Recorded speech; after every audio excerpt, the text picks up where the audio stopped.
आपण पाहत आहात नाशिक खबर न्यूज, जनतेचे हक्काचे व्यासपीठ। नाशिकमध्ये चेहडी पंपिंग परिसरातील नागरिकांच्या गैरसोयी आणि आर्थिक नुकसानीचा मुद्दा आता चांगलाच तापला आहे।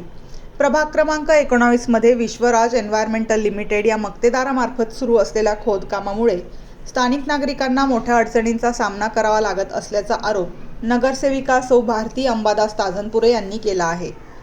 गेल्या 15 दिवसांपासून सुरू असलेल्या या कामामुळे वारंवार वीज पुरवठा खंडित होत असून 29 आणि 30 मार्च रोजी तर दिवसभर वीज पुरवठा बंद होता। खोदकामादरम्यान अनेक वेळा विद्युत लाईन आणि पाणी पुरवठा लाईनचे नुकसान होत असल्याने नागरिक त्रस्त झाले आहेत। विशेष म्हणजे 29 मार्च रोजी 120 केव्हीच्या 2 मोठ्या लाईन्स कट झाल्या, तरीही संबंधित मक्तेदाराने तत्काळ दुरुस्तीची कोणतीही जबाबदारी घेतली नसल्याचा आरोप करण्यात आला। या प्रकारामुळे परिसरातील घरांमध्ये व्होल्टेज फ्लक्च्युएशन वाढून टीव्ही, फ्रीज, एसी, मायक्रोवेव्ह सारख्या इलेक्ट्रॉनिक वस्तूंचे मोठ्या प्रमाणात नुकसान झाले आहे। सुमारे 25 ते 30 घरांना आर्थिक फटका बसल्याचे सांगितले जात आहे। याशिवाय रस्त्याच्या खोदकामानंतर योग्य रिफिलिंग आणि सुरक्षेची उपाययोजना न केल्यामुळे चेहडी परिसरात एका ट्रकचा अपघातही झाला। सुदैवाने जीवितहानी टळली असली तरी मोठे आर्थिक नुकसान झाले आहे। या सर्व प्रकारावरून नगरसेविका ताजनपुरे यांनी प्रशासनावरही निष्काळजीपणाचा आरोप करत संबंधित मक्तेदारावर तत्काळ दंडात्मक कारवाई करण्याची मागणी केली आहे। दरम्यान या प्रकरणात प्रशासन काय भूमिका घेणार आणि नागरिकांना दिलासा कधी मिळणार याकडे सर्वांचे लक्ष लागले आहे।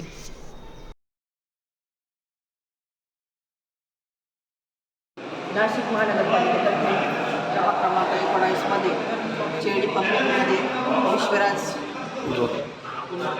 चेहडी पंपिंग येथे विश्वराज कंपनीतर्फे मलानी छडांचं काम चालू असून सदर काम अत्यंत निकृष्ट झालेलं आहे।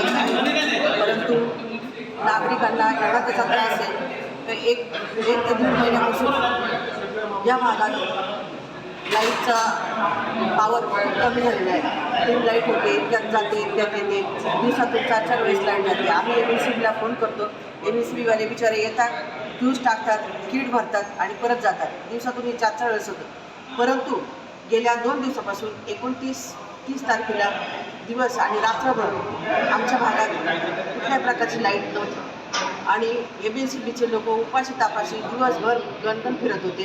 परंतु या कंपनीवाल्यांनी ज्यांनी हे काम केले आणि केबल बस्ट केल्या त्यांचा कुठलाही जबाबदार व्यक्ती तिथं आला नाही, कुठलाही महापालिकेचा अधिकारी आला नाही। त्याच्यानंतर रात्री मी नारायणकर साहेबांना पण फोन केला 10:30 वाजता, आयुक्त मॅडमला पण 11:45ला फोन केला, परंतु त्यांनी उडवडीची उत्तरं दिली। आणि या भागात 2 दिवसापासून हे जे लाईट बंद होती त्याचा इतका आजारी माणसांना त्रास झाला, लहान मुलांना त्रास झाला, कारण उन्हाळ्याचे दिवस आहेत, लाईट नसल्यामुळे पाणी पण नाही। आमच्या इथं टॉयलेट बाथरूमला सुद्धा पाणी नव्हतं, त्याच्यात माझं घर पण आहे स्वतःचं।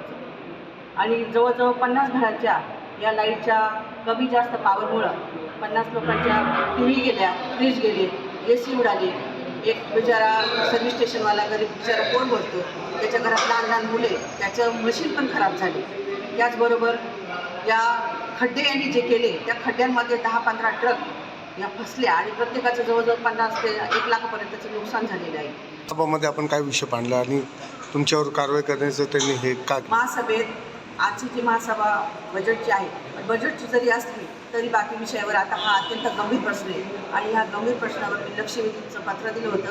माझी एवढीच इच्छा होती की महापौर मॅडमने ते वाचायला पाहिजे, परंतु प्रत्येक महासभेत महापौर मॅडम ह्या बोलू देत नाही आणि त्यांचं मनमानी कारभार चालू असतो, लेखीकरीपणा करतात त्या। आणि एवढ्या शिकलेल्या असल्या, सुशिक्षित असल्या असं आम्हाला वाटत होतं, परंतु अज्ञानपणासारखं एखादी अशिक्षित बाईला कसं काम करायचं आहे असं शोभेच्या पावलेसारखी भाजपने तिथं आणून बसवलेलं दिसतंय। कारण त्यांना महासभेचा कल बघून, अंदाज बघून कुठलाही निर्णय घेता येत नाही। त्यांच्या आधी पार्टी मिटिंगमध्ये जे ठरतं त्याच्यावरच ते चालतात। एवढ्या गंभीर विषयावर त्यांनी चर्चा केला पाहिजे, साधक बाधक चर्चा केला पाहिजे, अधिकाऱ्यांना त्यांनी जाब विचारायला पाहिजे, अधिकाऱ्यांकडून कामं करून गेलं पाहिजे। एवढंच आमचं म्हणणे, जी लोक आम्हाला निवडून पाठवतात त्या लोकांसाठी आमचं काम करणं गरजेचं आहे आणि जनतेवर हा अन्याय होतो। 2 दिवसापासून अंधारात येतो, आमचे लोक अंधारात आहेच आहे, परंतु पाणी पण नाही त्याच्यामुळे। आणि ह्या लोकांनी पाण्याच्या लाईनी पण फोडून ठेवल्या, त्याला रबर गुंडाळले, मी वेळोवेळी सगळ्या अधिकाऱ्यांना दाखवलं तर त्याच्यावर कुठलीच कारवाई होत नाही। आणि महापौरांनी काही कारण नसताना माझ्यावर निलंबनाची कारवाई करतात. हे काय म्हणजे विरोधातले लोक त्यांना नकोच आहे, त्यांचं पक्षाचे जे धोरण विरोध ठेवायचंच नाही. याचा अर्थ असा नाही की जनतेचा ते आवाज दाबते. जनता ही पेटून उठेल असा अन्याय जर त्यांनी आमच्यावर केला तर बाहेर लोक रस्त्यावर या लोकांना विरोध पण देणार नाही.